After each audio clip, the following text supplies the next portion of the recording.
ప్రేమ కలిగిన పరలోకమందున మా తండ్రి, పరిశుద్ధమైన మా దేవ, మీ యొక్క ఘనమైన శ్రేష్టమైన నామమును బట్టి వందనాలు. మమ్మల్ని ప్రేమించి మరొక దినాన్ని భూమి మీద మమ్మల్ని సజీవులుగా ఉంచినందుకు వందనాలు. నీ ద్వితీయ కుమారుడును మా ప్రభువును రక్షకుడైన యేసుక్రీస్తు ప్రభు ద్వారా మాకు ఇచ్చిన నిత్య జీవాన్ని బట్టి వందనాలు, స్తోత్రాలు చెల్లించుకుంటున్నాం. ఆ కుమారుని యందు మమ్మల్ని జ్ఞాపకం చేసుకున్నందుకు వందనాలు. మా కొరకై శరీరధారికి లోకంలోనికి వచ్చి శిలువ మరణం పొందుటను బట్టి, ఆ రక్తాన్ని బట్టి మమ్మల్ని కొన్నందుకు వందనాలు. మా పాపపు శిక్ష యావత్తు కలువరి శిలువలో భరించిన వాడవై మా శిక్ష యావత్తు పరిహరించి, మా పాపమును పరిహరించి, శిక్షను తొలగించి మాకు విడుదలిచ్చిన నిమిత్తమై మీరు కలువరి శిలువలో చేసిన గొప్ప కార్యాన్ని బట్టి మరొకసారి స్తుతులు అర్పించుకుంటున్నాం. మెట్టుకు ఇట్టి శిలువ బలియాగం ద్వారా నిత్య జీవమును, నిత్య రక్షణను పొందిన వారమై, ఇటు రక్షణను దేవా నీ ప్రజలైన వారు కూడా పొందు నిమిత్తమై దేవా వారికి ఇటు రక్షణ సువార్తను ప్రకటించిన నిమిత్తమై, మేము పొందిన సంతోషమును వారు పొందు నిమిత్తమై, మా ద్వారా నీ యొక్క ఆత్మను మాలోంచి నీ ప్రజలకు నేను చూపించుకుంటున్న క్రమాన్ని బట్టి వందనాలు. మరొకసారి ఈ సమయంలో నిన్ను గురించిన వార్తను నీ ప్రజలకు తెలియజేయగోరుచుంటుండగా మీ సన్నిధితో, మీ ఆత్మతో నింపి మమ్మల్ని నడిపించమని నీ కృప కలిగిన హస్తాలకు అప్పగించుకొంచు. నీ ఉద్దేశంలో నీ ప్రజలని త్రిప్పగలుగుటకై నీ ఆత్మ ద్వారా నీ కార్యం నెరవేర్చి నీ ప్రజలకు విశ్రాంతినిమ్మని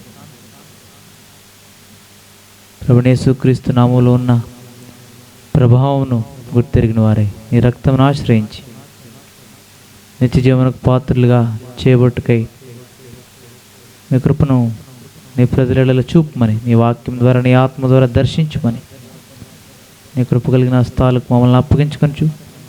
యేసుక్రీస్తు ప్రభు మా రక్షక నామమున ప్రార్థించి వేడుచున్నాం తండ్రి, ఆమేన్. ఒక పాట పాడదాం. 404వ పాట, పాట సంఖ్య 404.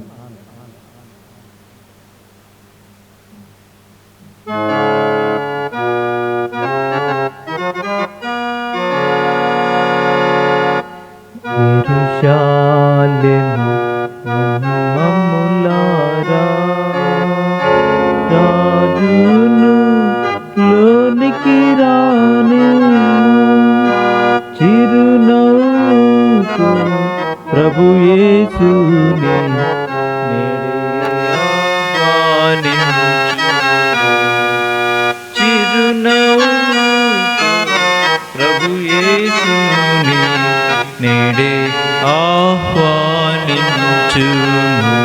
యెరూషలేము మమ్ములారా, విజయుడై వచ్చుచున్నాడు, శత్రు సాతానును ఓడించి. విజయుడై వచ్చుచున్నాడు, శత్రు సాతానును ఓడించి. ఖర్జూర మాటలు వస్త్రములెందుకు, మీ హృదయములను పరుడి. ఖర్జూర మాటలు వస్త్రములెందుకు, మీ హృదయములను పరుడి. యెరూషలేము మమ్ములారా, అభ్యంతరపరచాకుము, పిల్లలు వృద్ధులు యవ్వనులను అభ్యంతరపరచాకుము, పిల్లలు వృద్ధులు యవ్వనులను. ప్రభుని విజయము నందు వారిని స్తుతి స్తోత్రములు పాడనిమ్ము. ప్రభుని విజయము నందు వారిని స్తుతి స్తోత్రములు పాడనిము యెరూషలేము గుమ్మములారా. నీ దుష్ట క్రియలను బట్టి ప్రభు నీ దయను త్రోసెదవా. నీ దుష్ట క్రియలను బట్టి ప్రభు నీ దయను త్రోసెదవా. పరమారాజును హృదయ మందిరమున నేడేరా నిమ్ము స్నేహితుడా. పరమారాజును హృదయ మందిరమున నేడేరా నిమ్ము స్నేహితుడా. యెరూషలేము గుమ్మములారా. నిన్ను దర్శించుటకే ప్రభు నీ చెంతకు వచ్చెనుగా. నిన్ను దర్శించుటకే ప్రభు నీ చెంతకు వచ్చెనుగా.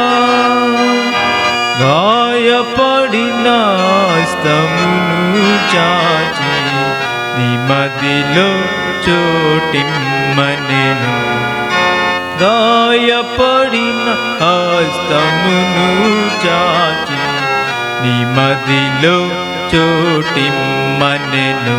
యెరూషలేము గుమ్మములారా. పశ్చాత్తాపమునందుము నేడే నీ పాపములోపు కొనుము. పశ్చాత్తాపము నందుము నేడే నీ పాపములోపు కొనుము. జీవము రక్షణ శాంతిను సగును ఆయనే ప్రభు శ్లాఘించుము. జీవము రక్షణ శాంతిను సగును ఆయనే ప్రభు శ్లాఘించుము. యెరూషలేము గుమ్మములారా. రాజును లోనికి రానిము చిరునవ్వుతో ప్రభు యేసుని నేడే ఆహ్వానించుము. చిరునవ్వుతో ప్రభు యేసుని నేడే ఆహ్వానించుము. యెరూషలేము గుమ్మములారా.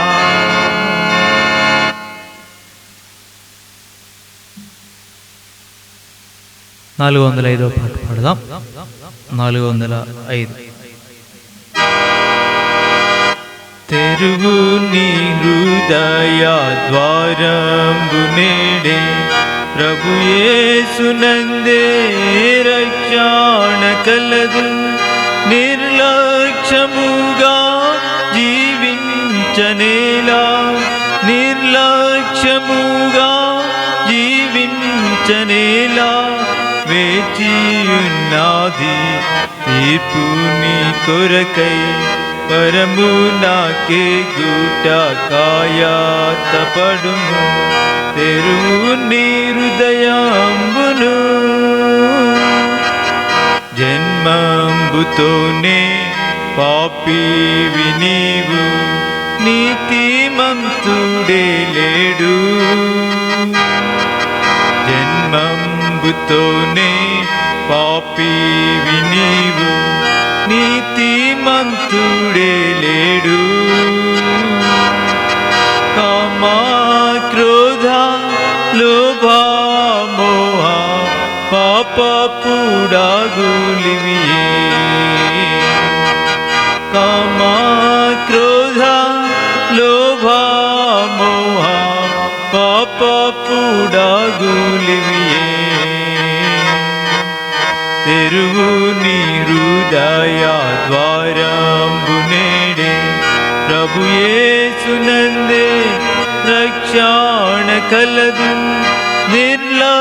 నిర్లక్ష్యముగా జీవించనేలా నిర్లక్ష్యముగా జీవించనేలా వేచియున్నది తీర్పు నీ కొరకై పరమునాకే గూట కాయాతపడుము తెరువు నీ హృదయంబును ధర్మ కర్మాల వస్త్రంబు నీవు కప్పుకొన్నదాగవు ధర్మ కర్మాల వస్త్రంబు నీవు కప్పుకొన్నదాగవు నీ పాపము కడిగి నీతిగా తీర్చే ఔషధం బేమియు లేదు నీ పాపము కడిగి నీతిగా తీర్చే ఔషధం బేమియు లేదు తెరువు నీ హృదయ ద్వారంబు నేడే ప్రభు యేసునందే రక్షణ కలదు నిర్లక్ష్యముగా జీవించనేలా నిర్లక్ష్యముగా జీవించనేలా వేచియున్నది తీర్పు నీ కొరకై పరమునాకే గూట కాయాతపడుము తెరువు నీ హృదయంబును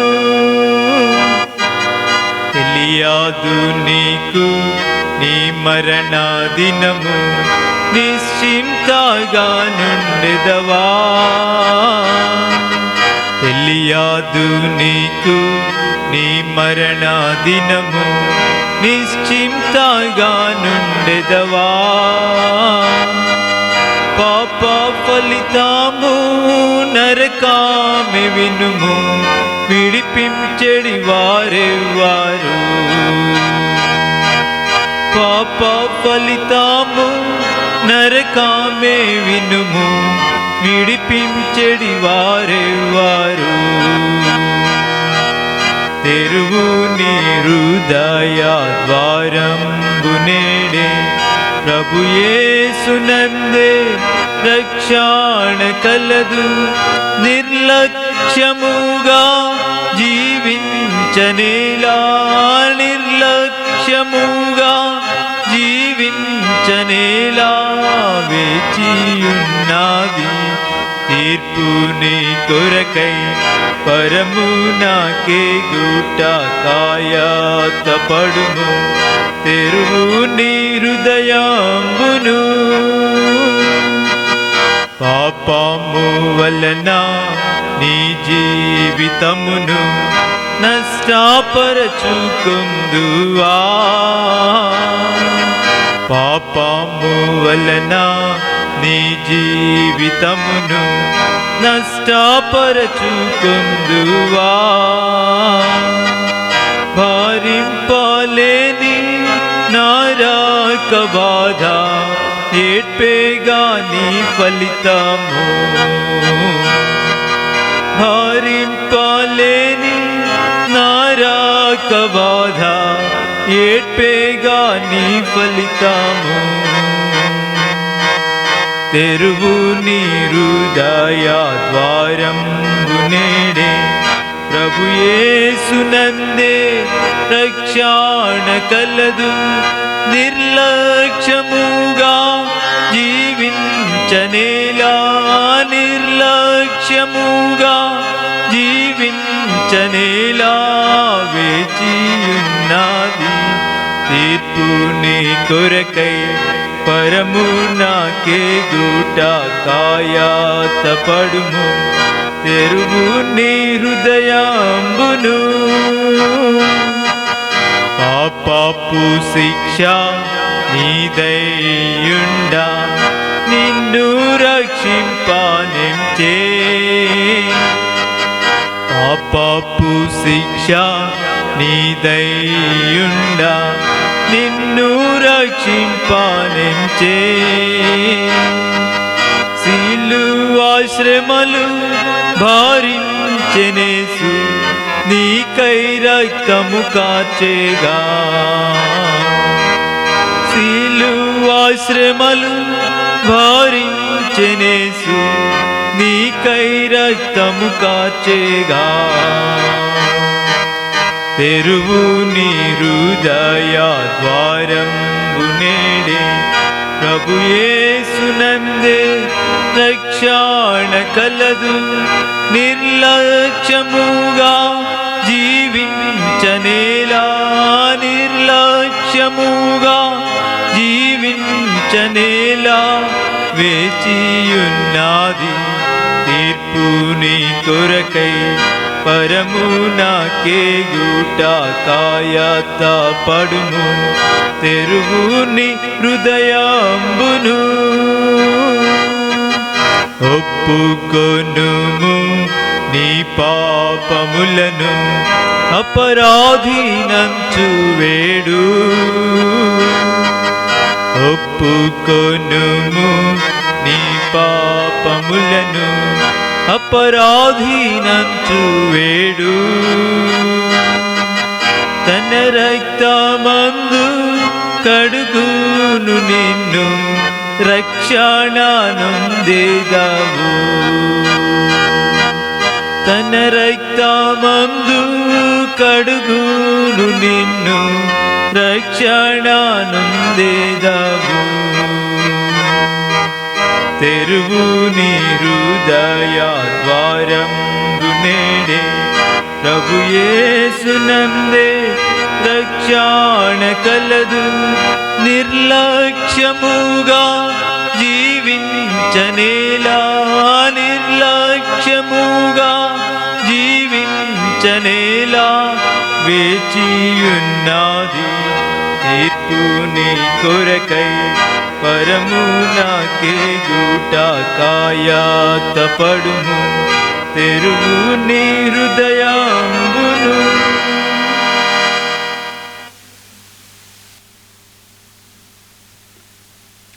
దేవుని వాక్యములో నుండి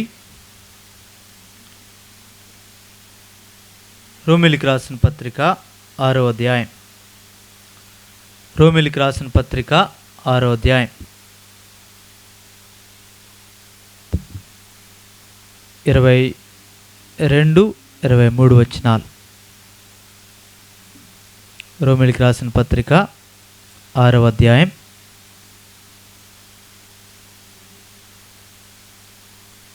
21-22-23. అప్పటి క్రియల వలన మీకేమి ఫలము కలిగెను? వాటిని గురించి మీరిప్పుడు సిగ్గుపడుచున్నారు కారా? వాటి అంతము మరణమే. అయినను ఇప్పుడు పాపము నుండి విమోచింపబడి దేవునికి దాసులైనందున పరిశుద్ధత కలుగుటయే మీకు ఫలము, దాని అంతము నిత్య జీవము. ఎలయనగా పాపము వలన వచ్చి జీతం మరణము, అయితే దేవుని కృపావరము మన ప్రభువైన క్రీస్తు యేసునందు నిత్య జీవము. ప్రభుని లేఖనముల ద్వారా మనతో మాట్లాడినట్లుగా ప్రభు సహాయం కొరకై ప్రార్థన చేద్దాం. ప్రేమ కలిగిన పరలోకమందున మా తండ్రి, పరిశుద్ధుడైన మా దేవా, మీ అద్వితీయ కుమారుడు మా రక్షకుడైన యేసుక్రీస్తు ప్రభువుని బట్టి మరొకసారి వందనాలు స్తోత్రాలు చెల్లించుకుంటున్నాం. దేవా, ఈ సమయంలో నీ వాక్యమును ధ్యానించున్నాం. నీ ఉద్దేశమైతే ప్రతి మానవుడు రక్షణ పొందాలని, దాని కొరకై ఇప్పుడు నువ్వు వెదుగుచున్నావు మనుషుల కొరకై. ఇంకెవరైతే నీ వెలుగులోనికి రాలేకపోయితారో వారు కూడా రక్షింపబడి నిమిత్తమై, అంతేకాదు రక్షణ పొందినామని చెప్పుకొని ఎవరైతే ఇంకా లోకానుసారముగా ప్రవర్తించున్నారో వారు కూడా రక్షణ పొందవలనని అపోస్తలుడైన పౌలు ద్వారా రోమిలికి రాసిన పత్రికలో సువార్తను గుర్చిన సంపూర్ణమైన క్రమాన్ని చూపించినావు. ఈ సమయంలో ఇటు నీ జీవముగల మాటల ద్వారా నీ ప్రజలను దర్శించి వారు కూడా నీ యొక్క వెలుగులోకి వచ్చినట్లుగా వారిని కూడా సిద్ధపరచండి. నిలబడిన దాసుని నిష్ప్రయోజకుని దాసుని మీ సిలువ చాటును తీసుకుని వస్తుంటుండగా మీ రక్తంతో శుద్ధీకరించండి, కడగండి, పవిత్రపరచండి, పరిశుద్ధపరచండి, యోగ్యమైన పాత్రగా నీ ప్రజల కొరకు వాడుకోనండి. ఏదైతే సంతోషమో, ఏదైతే నిత్య జీవము నీవు మాకు ఇచ్చితివో దానిని ప్రజలకు నీ ఉద్దేశంలో ఉన్న వారికి తెలియజేయటకై నీ కృపనిమ్మని, ఈ వాక్యం వినిచిన వారు కూడా, రక్షణ లేని వారు రక్షణ పొందుటకు, రక్షణ పొందినామని చెప్పుకొని కూడా ఎవరైతే లోకంలో ఉన్నారో లోకానుసారముగా వారు కూడా ఎరుగుటకు మారు మనసు పొందవలెనని, ఆ రీతిగా వారు కూడా నీ ఎద్దుకు వచ్చి పశ్చాత్తాపరుదులై జీవమును పొందుట కృపనిమ్మని, నీ రక్త ప్రోక్షణ క్రిందికి నీ ప్రజలను తీసుకుని వస్తూ మహిమా ఘనత ప్రభావాలు మీకు ఆరోపిస్తూ యేసుక్రీస్తు ప్రభు రక్షకున్నామని ప్రార్థించి వేడుచున్నాను తండ్రి, ఆమేన్.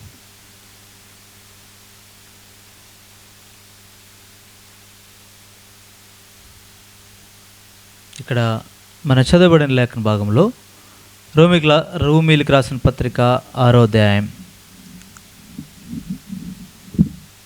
22వ వచనం. ఆయనను ఇప్పుడు పాపము నుండి విమోచింపబడి దేవునికి దాసులైనందున పరిశుద్ధత కలుగుటయే మీకు ఫలము, దాని అంతము నిత్య జీవము. కాబట్టి సర్వమానవాళి ఎరగవలసిన సంగతి ఏమంటే, ప్రతి మానవుడు పాపములో ఉన్నాడు.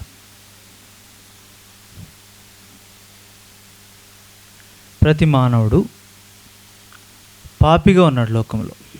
దేవుడు మానవుని సృజించినప్పుడు దేవుని స్వరూపంలో, దేవుని పోలిక చొప్పున పరిశుద్ధుడైన దేవుడు పరిశుద్ధ స్వభావాన్ని ఇచ్చి మానవుడు నిర్మించాడు.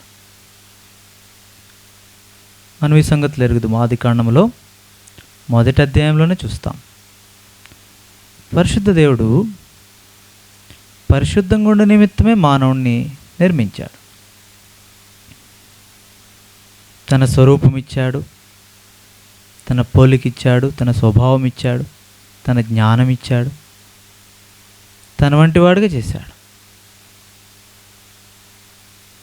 అయితే మానవుడు అపవాది చేత మోసపరచబడి దేవుడు చెప్పిన మాట వినలేదు. దేవుడు ఒక ఆజ్ఞ చెల్లాడు. ఆ మాట వినని కారణం చేత పాపములు పడ్డాడు. మాట వినకపోవడమే పాపం. అయితే అపవాది అనువాడు యుక్తిగా మోసం చేశాడు, కుయుక్తి చేత. ఆ కారణం చేత మానవుడు మోసపడి పరిశుద్ధత కోల్పోయాడు. మొట్టమొదటిగా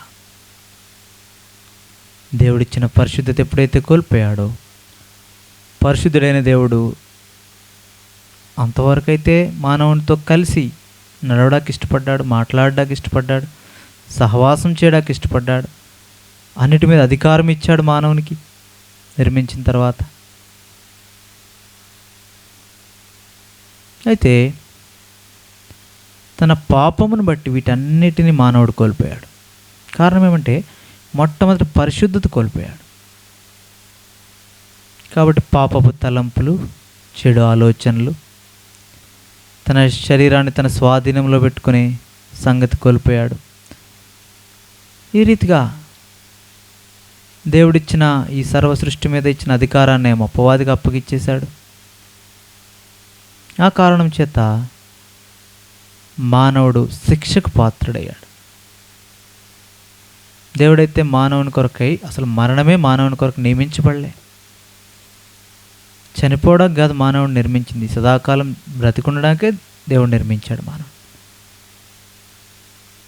అయితే పాపిగా చేయబడిన మానవుడు పాపం చేసిన కారణాన్ని బట్టి, లేదంటే పరిశుద్ధత కోల్పోయిన కారణాన్ని బట్టి, అంతేకాదు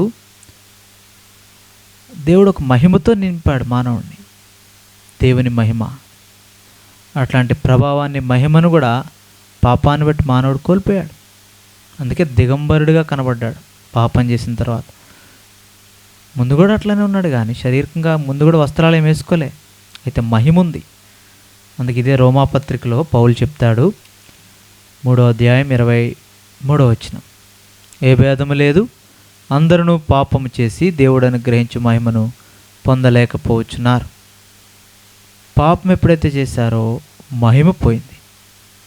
దేవుడు పరిశుద్ధుడు కాబట్టి ఆయన మీద ప్రభావము, మహిమ వస్త్రంగా ఉంది. అయితే మానవుడికి కూడా అట్లనే ఇచ్చాడు, కానీ మహిమను పాపము చేయుటను బట్టి మానవుడు దేవుడు అనుగ్రహించిన మహిమను కోల్పోయాడు.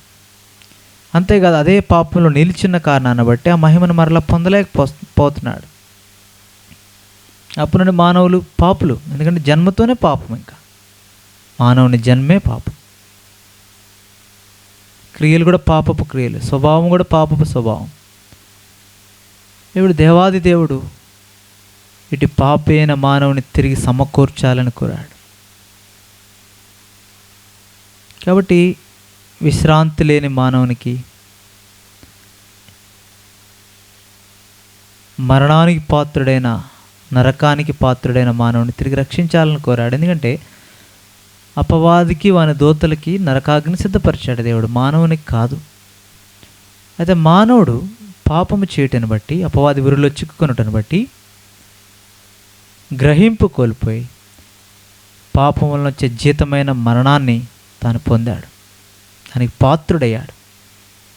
అంతేకాదు మరణ భయం వచ్చింది మానవునికి.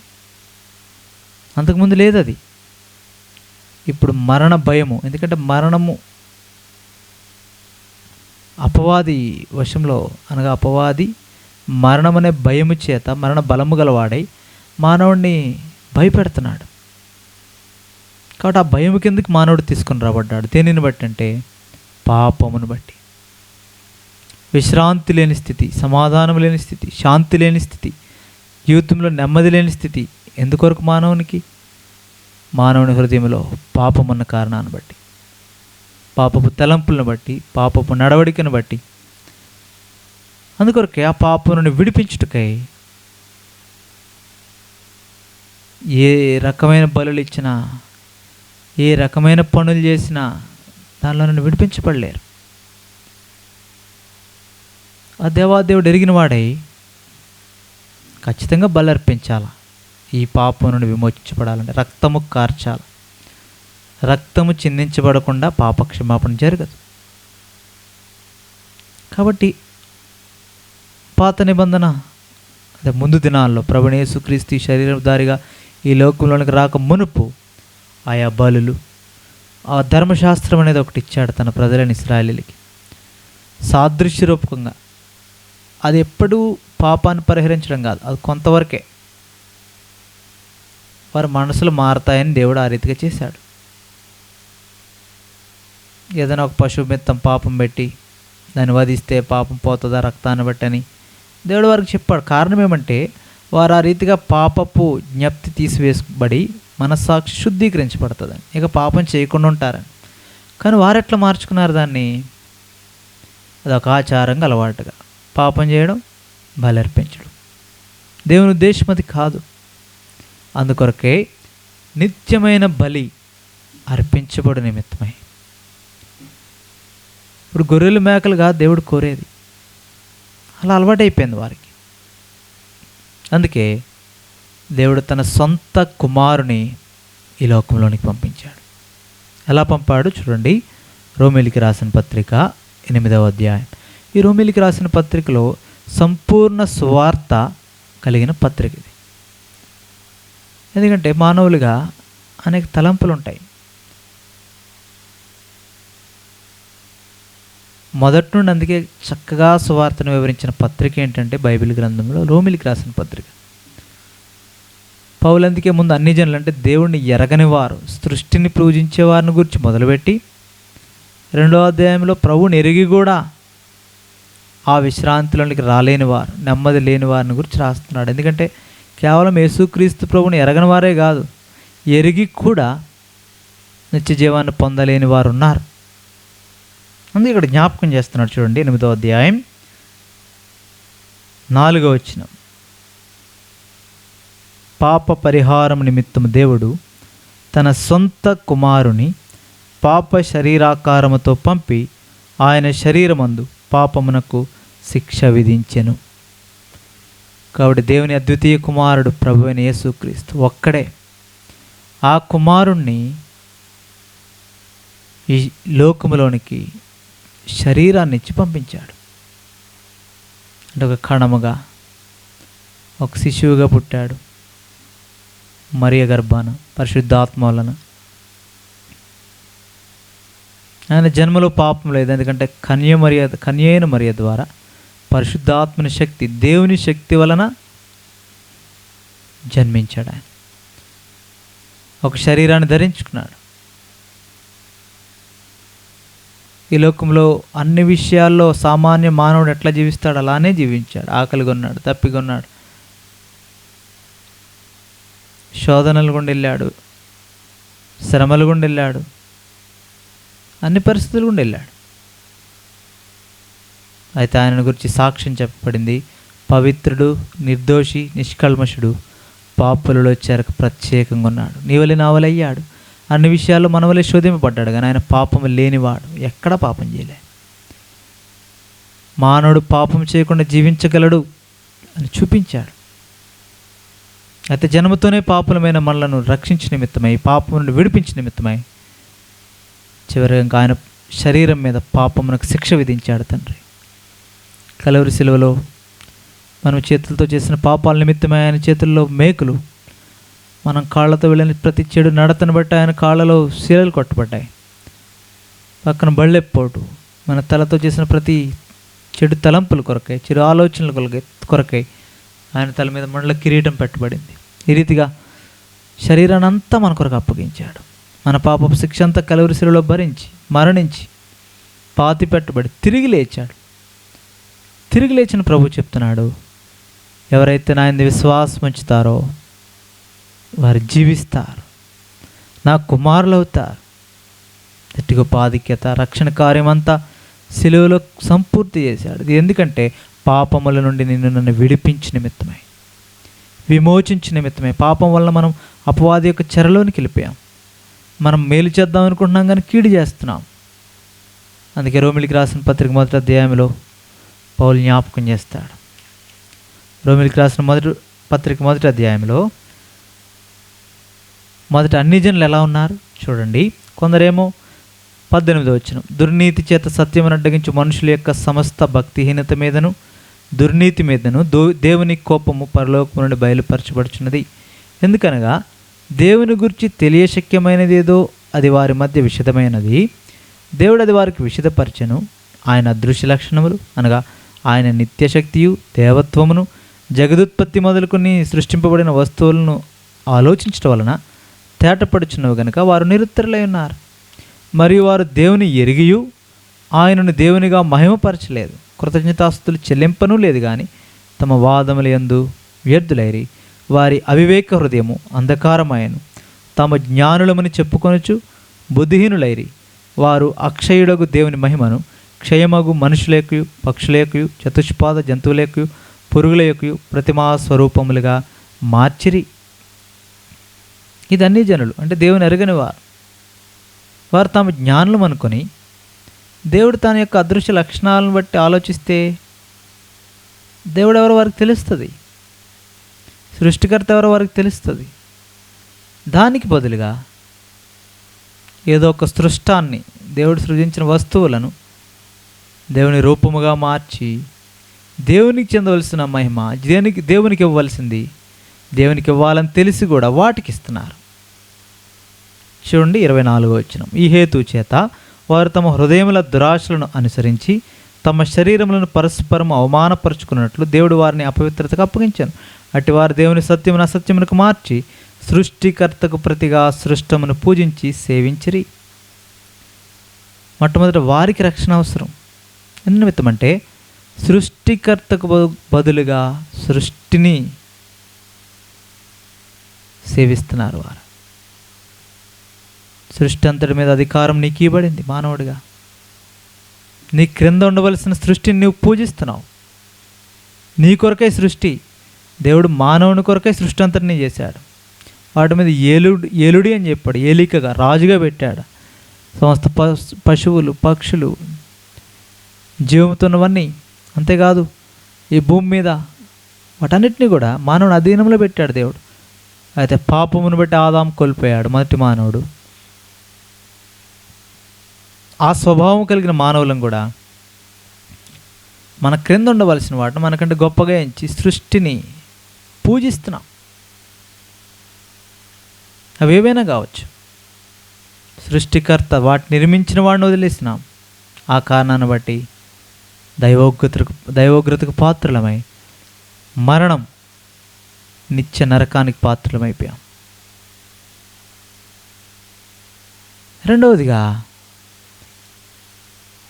వీరు ఎలాంటి వారంటే 28వ వచనం, మరియు వారు తమ మనస్సులో దేవునికి చోటియనలేకపోయారు గనుక చేయరాని కార్యములు చేయుటకు దేవుడు భ్రష్ట మనస్సుకు వారిని అప్పగించను. వారికి దేవుని గురించి చెప్పిన మనసులో చోటివ్వని కారణాన్ని బట్టి, ప్రభువైన యేసుక్రీస్తుని తమ హృదయాలు అంగీకరించిన కారణాన్ని బట్టి వారి మనస్సు మారట్లే. అందుకే దేవుడు కూడా అటు భ్రష్ట మనస్సుకు వారిని అప్పగించాడు.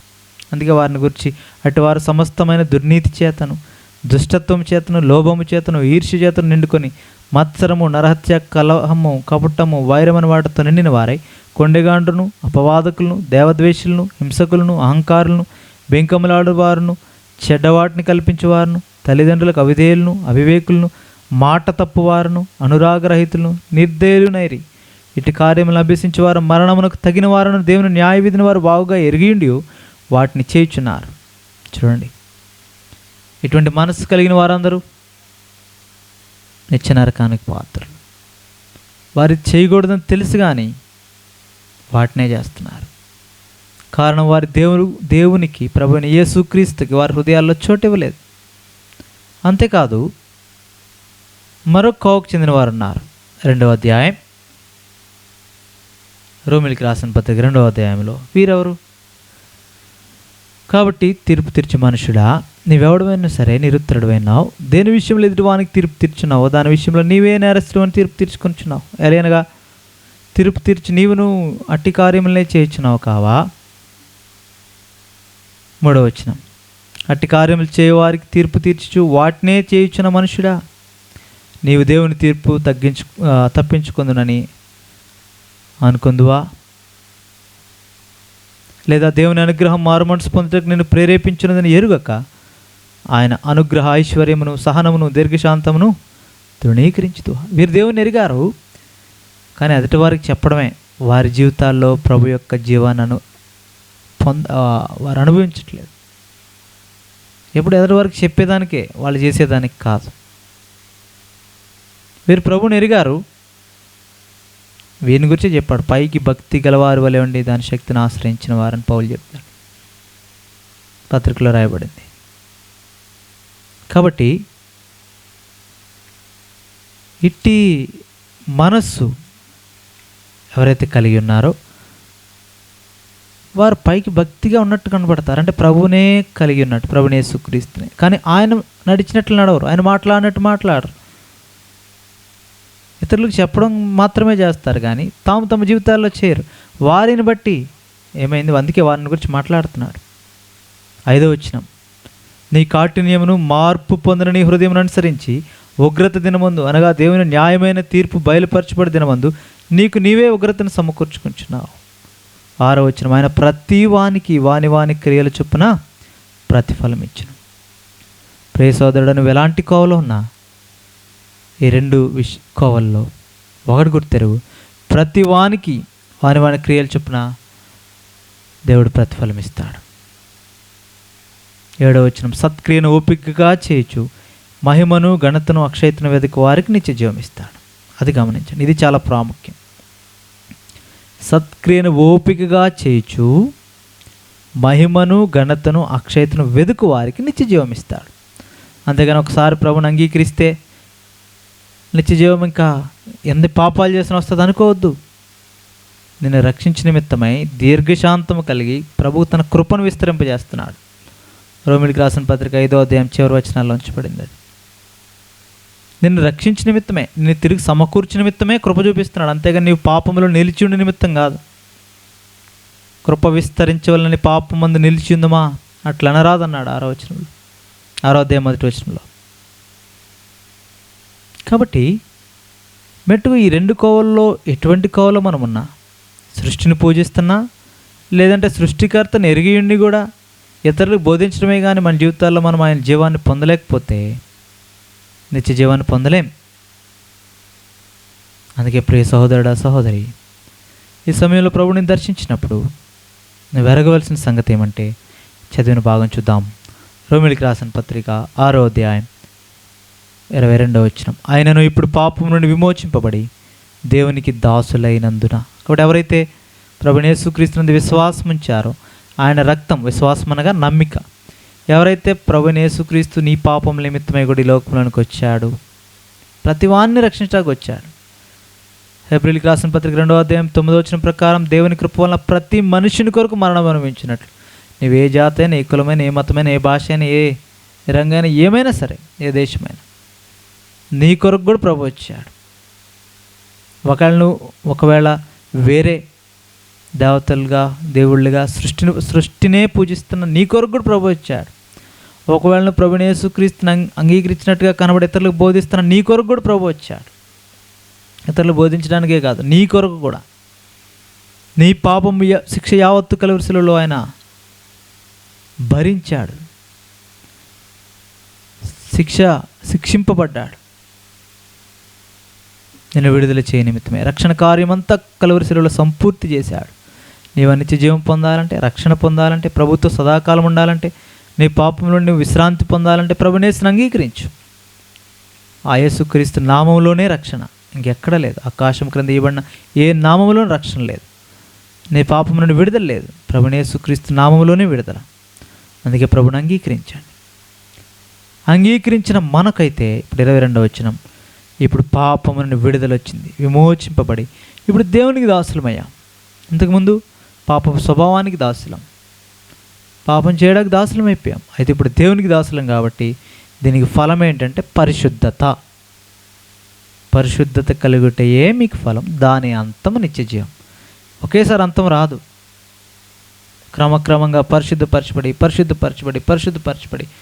ప్రభు మనలో కోరినంత పరిశుద్ధత మనలోకి వస్తే అప్పుడు నిత్యజీవం గలవారు. అంతేగాని ప్రభుని పొందగానే నిత్యజీవం అంటే, నిత్యజీవం అనే వాగ్దానం, అది పొందాలంటే అనేక మెట్లు ఉన్నాయి. వాటన్నిటి కూడా ప్రభు నడిపిస్తాడు. అందుకే నామకార్థ క్రైస్తవులుగా పిలువబడేవారు కూడా ఇదిరిగా ప్రభు నమ్మితే చాలనుకుంటున్నారు. కాదు, నిజంగా ప్రభుని నమ్మి నిజంగా ఎరిగితే దాని ఫలము పరిశుద్ధత. పరిశుద్ధంగా జీవిస్తావు. పరిశుద్ధంగా జీవించకుండా ప్రభుని, నేను కూడా క్రైస్తవుడిని లేదా నేను కూడా ప్రభుని ఎరిగిన వాడిని అంటే ప్రభు చెప్తున్నాడు వారిని గురించి 2వ అధ్యాయం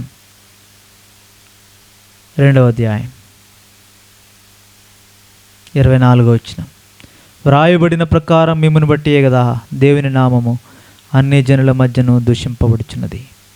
నిన్ను బట్టే. నువ్వు ప్రభుని ఎరిగిన వాడు అయి ఉండి కూడా పాపపు స్వభావం కలిగి చెడు కార్యాలు చేస్తే, లోకముతో పాటు లోకపాచారములలో అధ్యాయం అంతా చదివితే అర్థమవుతుంది, లోకపు అలవాట్లలో మనుషుల పారంపర్యాచారంలో నడుచుకుంటూ వెళ్ళిపోతే నీవేదో పరిశుద్ధుడిగా కనపరుచుకుంటే సరిపోదు. దానివల్లనే నేను చూస్తే ఓహో యేసుక్రీస్తు ఎలా ఉంటాడేమో అనుకొని మిమ్మల్ని బట్టి ఏక దాని జనుల మధ్య దేవుని నామం దూషింపబడుతుందని పౌలు చెప్తున్నాడు. కాబట్టి ప్రియ సోదరుడు, ఒకవేళ నీవు ఆ కోవలో ఉంటే ఈ దినమే, ఈ క్షణమే పరీక్షించుకో, శుద్ధీకరించుకో. క్రీస్తును ప్రత్యక్షపరచు నిమిత్తమై, క్రీస్తు వలె నడుచు నిమిత్తమై నిన్ను చూచిన వారు ప్రభువుని చూడాల. అది ప్రభుని నేను కోరేది. ఒకవేళ నీవు ఇంకా ప్రభుని అంగీకరించకపోతే, ఇంకా సృష్టికర్తకు బదులుగా సృష్టాన్నే ఏదో గొప్పదన్నట్టుగా దాన్ని పూజిస్తే, దానిలో శక్తి ఉందన్నట్టుగా దాన్ని పూజిస్తే, అదేదో మాట్లాడుతుంది అన్నట్లుగా, నోరుంటుంది మాట్లాడుతుంది, విగ్రహం అది, చెవులుంటే వినదది, తెలిసిందే కదా మనకి. అయితే జీవం గల దేవుని ఎద్దుకు రండి. నీ కొరకే ప్రాణం పెట్టాడు ఆయన, నీ కొరకు కూడా, ప్రత్యేకించి నీ కొరకు. గమనించది వేరెవరి కొరకు అనుకుంటున్నావేమో, కాదు, నీ కొరకే, నీకోసమే మాట్లాడుతున్నాడు దేవుడు. నిన్ను రక్షించిన నిమిత్తమే నీ జీవితంలో ఆయా పరిస్థితులు కూడా దేవుడు తీసుకెళ్తున్నాడు. కేవలం నీ కొరకే. ఇప్పుడన్నా ప్రభు యొద్దకు వస్తావని, ఇప్పుడన్నా నీ హృదయపు ద్వారము తెరుస్తావని, ఆయన లోనికి వచ్చి నీకు నెమ్మది ఇవ్వాలని కోరుతున్నాడు, నిత్య జీవాన్ని ఇవ్వాలని కోరుతున్నాడు, పరిశుద్ధత ఇవ్వాలని కోరుతున్నాడు, విశ్రాంతి ఇవ్వాలని కోరుతున్నాడు.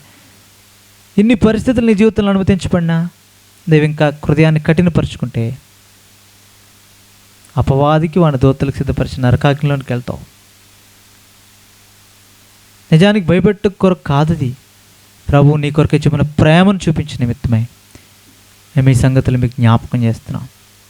ప్రభు నీవు దేవునికి దురస్తుడు అయినా, నీవు దేవునికి శత్రువుగా చూసినా, ఒకవేళ నీ అంతటి నువ్వు పాపలను విమోచించలేని బలహీనుడిగా నువ్వు ఉన్నా, నీ కొరకే ప్రభు వచ్చాడు కదా, ప్రేమించాడు, తన కుమారుడే నీ కొరకు ఇచ్చాడు ఈ లోకంలోనికి. తన కుమారుడు అన్ని బాధలు పొందుతుంటే ఆయన పైన చూచాడు తండ్రి, ఏం మాట్లాడలే. కుమారుని చేయి విడిచిపెట్టాడు నీ పాపం కొరకే. కుమారుడు కూడా విధేయత కలిగి సిలువకు అప్పగించుకున్నాడు. అన్ని విషయాల్లో నీ కొరకే నా కొరకే లోబడ్డాడు తండ్రికి. శ్రమలు గుండా వెళ్ళాడు. కారణం ఏంటంటే నిన్ను నన్ను పాపము నుండి విమోచించి దేవునికి దాసులుగా చేసి పరిశుద్ధత ఇచ్చి నిత్య జీవం ఇచ్చిన నిమిత్తమే.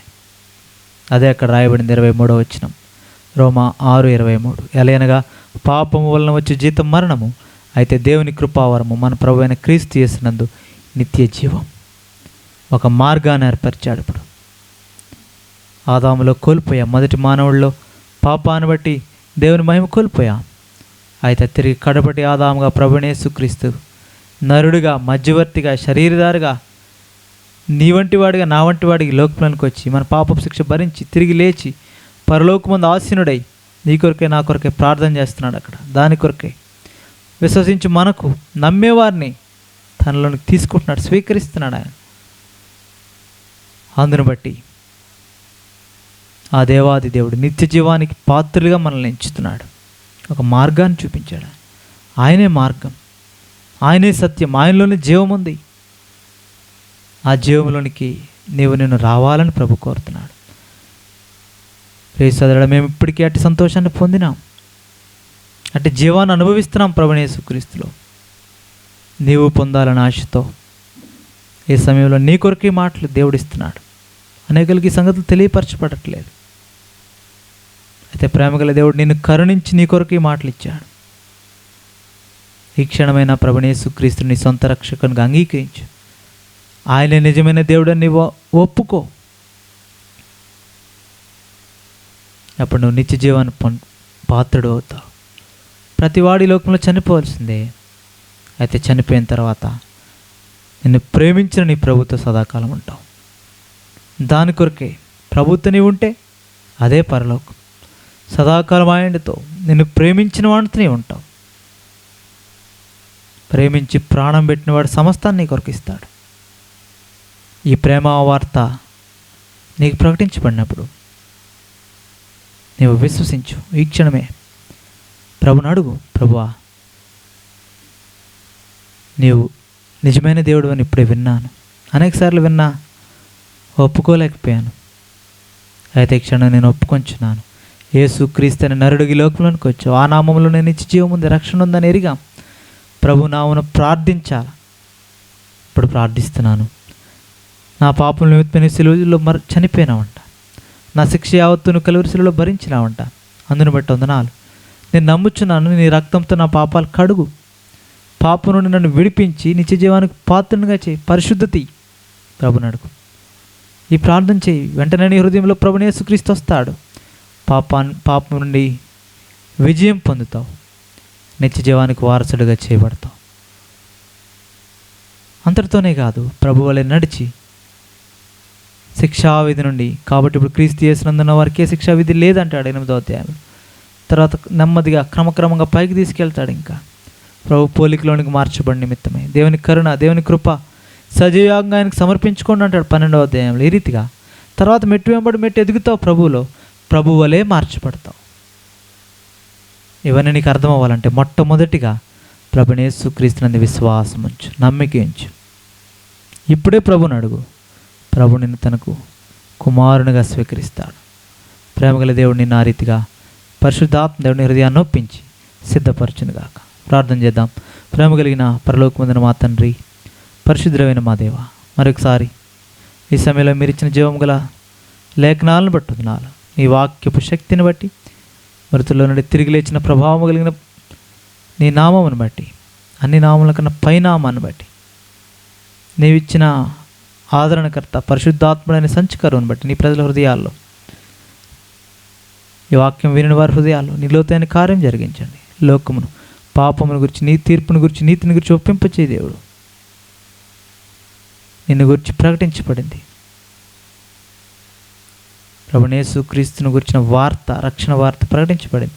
హృదయాల్లో నొచ్చుకొని ఈ క్షణమే మారు మనసు, పశ్చాత్తాపం రక్షణ ప్రజలు పొందినట్లుగా నీ కృపను విస్తరింప చేయమని నీ ప్రజలు నీకు అప్పగిస్తున్నాం. నేను ఎరిగిన వారు కూడా నామకార్థ క్రైస్తవులుగా పిలువబడితే ఒకవేళ వారిని బట్టి నీ నామం దూషణ పాలవుతుంటే వారు కూడా నిన్ను ఎరిగి సంపూర్తిగా నీ స్వరూపంలోని మార్చబట్ట కృపనివ్వండి. నీ మార్గాన్ని బోధించండి. ఇవ్వండి వాక్యాన్ని బట్టి వందనాలు. నీ ప్రజల కొరకే దీవించి విరిచిమ్మని దాని గ్రహింపులోనికి తీసుకుని వచ్చి మీరే బోధించి మీరే ఒప్పించి నీ రాజ్యం కొరకు నీ ప్రజలను సిద్ధపరచమని వెతుకుని వాక్యంకై కృతజ్ఞత చెల్లిస్తూ నీరుకటి ఫలింపు చేయమని మహిమా ఘనత ప్రభావం ఆరోపిస్తూ యేసుక్రీస్తు ప్రభు రక్షక నామమున స్తుతించి గణపరిచి ప్రార్థించి వేడుచున్నాను తండ్రి. ఆమేన్. పరమ తండ్రి దేవుని ప్రేమ, ఆయన కుమారుడైన యేసుక్రీస్తు ప్రభు యొక్క కృప, పరిశుద్ధాత్మ దేవుని కన్యోని సహవాసం ఈ వాక్యమైన మీకును సార్వత్రిక సంఘంలో చెదిరిన సకల పరిశుద్ధులకు సదాకాలము తోడైండును గాక. ఆమేన్. Praise the lord.